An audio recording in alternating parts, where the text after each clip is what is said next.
There is one sentence that has pressured millions of people into buying houses before they were ready. Renting is throwing money away.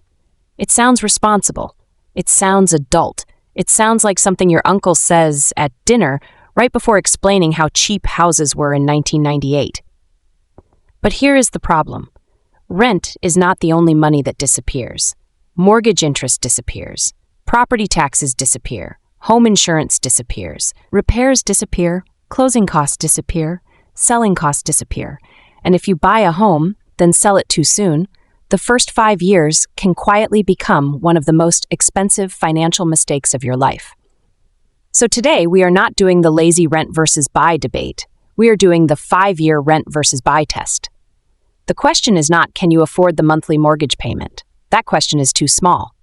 The real question is, if you had to sell this home in 5 years, would buying leave you richer than renting and investing the difference? Because if the answer is no, then the house is not an investment yet. It is a very expensive subscription with a lawn. Let's run the numbers other personal finance channels skip.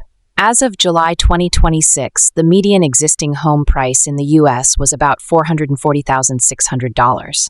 The average 30-year fixed mortgage rate was around 6.49%. The average U.S. rent was about $2,050 per month. Now let's build a realistic example. You buy a $440,600 home. You put 20% down. That is $88,120. Your mortgage is $352,480. At a 6.49% interest rate on a 30-year fixed loan, your principal and interest payment is about $2,226 per month. And this is where many buyers make their first mistake. They compare $2,226 to rent and say, see, buying is not that much more expensive. Wrong.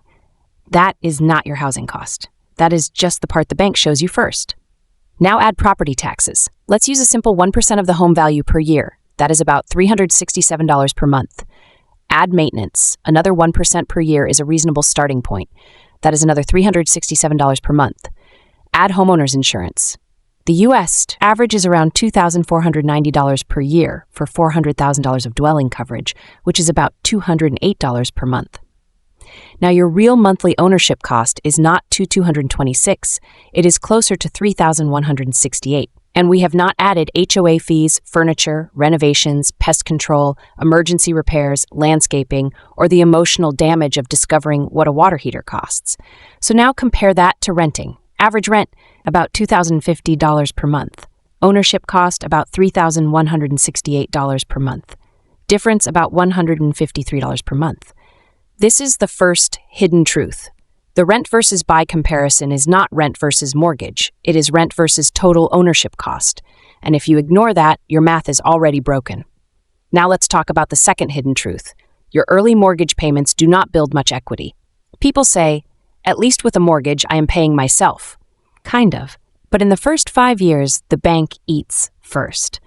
On this $352,480 mortgage, after 60 payments, you would pay about $133,536 in principal and interest, but only about $22,558 of that reduces your loan balance. The rest, roughly $110,978, is interest. That money is gone. It did not build equity. It did not buy a kitchen. It did not make you richer. It bought time from the bank. This is not an argument against buying. This is an argument against pretending the first 5 years are magic, because the first 5 years are where the mortgage looks like ownership, but behaves a lot like rent. Now let's add the costs people conveniently forget. When you buy, you usually pay closing costs. These can often be around 2 to 5% of the purchase price. Let's use 3%. On a $440,600 home, that is about $13,218. Gone on day one. Now fast forward 5 years. You sell the house. Seller closing costs, commissions, transfer fees, prep, and related costs can easily eat 8 to 10% of the sale price. Let's use 8%. So even if your home rises in value, you do not keep the full increase. The transaction gets paid before you do. This is the part nobody wants to say out loud. Buying a house is not just buying an asset. It is entering and exiting a very expensive machine. And that machine charges fees at the door and fees at the exit. Now let's run the 5-year test. Assume the home appreciates 3% per year for 5 years. A $440,600 home becomes about $510,776. That sounds good. You gained about $70,000 on paper, but paper gains are not spendable until you sell. When you sell, 8% selling costs take about $40,862. Your remaining mortgage balance is about $329,922. So after selling, your net equity is roughly $139,992. That sounds decent, but now let's compare it to renting. The renter does not put $88,120 into a down payment. The renter does not pay $13,218 in buyer closing costs, so the renter can invest that starting cash, about $101,338. The renter also avoids the extra monthly ownership cost. In our example, owning costs about $153 more per month at the start. If the renter invests the upfront cash and invests the monthly difference using a 7% annual return assumption, after 5 years, the renter could end up with around $220,000. So in this example, the buyer sells and walks away with about $140,000. The renter investor ends with about $221,000. Difference: roughly $81,000 in favor of renting. This is the contradiction. The homeowner's property went up in value and renting still won. That is the moment people hate because it breaks the simple story. It means my house went up is not the same as buying was the better financial decision. Your home can appreciate and still lose to renting because transaction costs, interest, insurance, taxes, maintenance, and opportunity cost are all fighting against you. This is why the 5-year test matters. If you only plan to stay 2 or 3 years, buying is not automatically responsible. It might be a wealth trap wearing a granite countertop. Now, before someone gets angry in the comments, let's be fair. Buying can absolutely win. But it usually needs at least one of these things to happen. 1, you stay long enough. 2, the home appreciates strongly. 3, rent in your area rises fast. 4, you buy below market value. 5, you do not overspend on repairs, renovations, and upgrades. 6, you value stability enough that the lifestyle benefit is worth the cost. That last one matters. Not every financial decision has to maximize net worth. If you have kids and want school stability, buying may be worth it. If you want control over your space, buying may be worth it. If rent increases are destroying your budget, buying may be worth it. But do not call it a guaranteed investment if the math does not support it.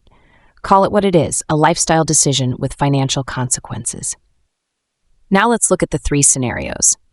Scenario 1, flat housing market. You buy the $440,600 home. 5 years later, it is still worth $440,600. You paid interest, taxes, insurance, repairs, and selling costs. You built about $22,558 in principal. But selling costs alone could wipe out more than that. In this scenario, buying gets crushed. Scenario 2, normal appreciation. Home rises 3% per year. That sounds healthy. But in our worked example, renting and investing still wins by around $81,000. This does not mean renting always wins. It means that with high rates, high prices, and expensive transaction costs, normal appreciation may not be enough over only 5 years. Scenario 3, hot market. The home appreciates around 6.5% per year. Now, buying starts to break even against renting and investing. That is the key number in this example. Not 2%, not 3%, around 6%. 5% annual appreciation just to match the renter-investor over 5 years. And that is not guaranteed. That is the dangerous part. When you buy a home for only 5 years, you are making a leveraged bet on local home appreciation. People do not like calling it that because homeownership sounds safe. But if your timeline is short, the math behaves like a bet on rates, a bet on your job, a bet on your relationship, a bet on your city, a bet that your roof does not betray you in year 3. Now let's talk about the emotional trap. A lot of people do not buy because the math works. They buy because they are tired of feeling behind. Their friends are buying. Their parents are asking when they will settle down. Their landlord raised rent again. They see TikToks saying, buy assets, not liabilities. And suddenly, renting feels embarrassing. That shame is expensive because shame makes you skip math. And skipping math is how a $2,226 mortgage turns into a $3,168 monthly housing cost before you even notice. Here is the practical rule. Before buying, ask 5 questions. Question 1, will I realistically stay at least 7 to 10 years? If the answer is no, be careful. 5 years is often not enough unless the deal is very strong. Question 2, Can I afford the full ownership cost, not just the mortgage? That means principal, interest, taxes, insurance, maintenance, HOA, repairs, and a real emergency fund. Question 3. If I rented instead, would I actually invest the difference? This is important. Renting only wins financially if the renter invests the gap. If you rent cheaper and spend the difference on random nonsense, buying may force discipline you do not have. Question 4. How much would the home need to appreciate for buying to win? Run the break-even number before you buy. Do not just assume. Question 5. Would I still buy this home if it did not appreciate for 5 years? If the answer is no, you are not buying a home. You are speculating on a price chart. And that can work, but at least be honest. Now, here is the simple version. Buying is usually stronger when you have a long timeline, stable income, reasonable price, manageable repairs, and you are not stretching your budget. Renting is usually stronger when prices are high, rates are high, your timeline is short, your job may change, or the monthly difference can be invested. The worst decision is not renting. The worst decision is buying too much house too early because you wanted to feel like you were winning. Because 5 years later, you may discover the house appreciated, your friends congratulated you, your Instagram looked responsible, and renting still would have left you richer. That is the money at risk.